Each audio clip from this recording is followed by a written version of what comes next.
আসলে নামটা নিয়ে কথা বলতে চাই না সত্যিকার। তিনি যদি তার সন্তানের মাকে বিভিন্ন ধরনের ভুয়া মিথ্যা বানোয়াট এলিগেশনস দিয়ে যদি উনি বোল্ড হতে চান, উনি ওনার পুরুষত্ব প্রমাণ করতে চান, এটা কি আসলে প্রমাণিত হবে? উনি আমাকে অনেকগুলো এলিগেশনস দিয়েছে যে উনি ওনার বাসা থেকে আমাকে বের করে দিয়েছে। এটা কি কোনো পুরুষের পুরুষত্ব? তার ওয়াইফকে, তার সন্তানের মাকে তিনি বাসা থেকে বের করে দিয়েছেন, এটা কি তার পুরুষত্ব প্রমাণ পেয়েছে নাকি কি প্রমাণ পেয়েছে সেটা আপনারাই এটা অ্যান্সার দিবেন।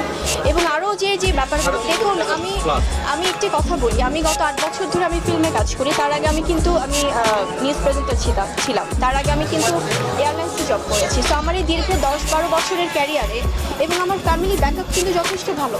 সো সেখান থেকে যদি আমি আমার টাকা জমিয়ে বা আমি আমার লোন নিয়ে এবং আমার কাছে সমস্ত পেপারস আছে, সেটা যদি আমি কোনো একটা ইনিশিয়েটিভ নিই, সেটা কি তাহলে আমার ফল্ট? এবং উনি তাহলে হাজব্যান্ড হিসেবে কোনো দায়িত্ব পালন করেননি? ওনার এই জায়গাগুলোতে ওনার কোনো কন্ট্রিবিউশন ছিল না আর্থিকভাবে? সো এটা উনি আসলে উত্তর দেখ। এবং আরও কিছু যে এলিগেশনসগুলো দিয়েছে, যে মানে আপনারা যেটা বলছিলেন যে বিভিন্ন বিষয়ে উনি নিজেকে কি প্রমাণ করতে চান, যে ওনাকে আসলে মানে সব বিষয়ে কি ওনাকে সবাই ফোর্স করে?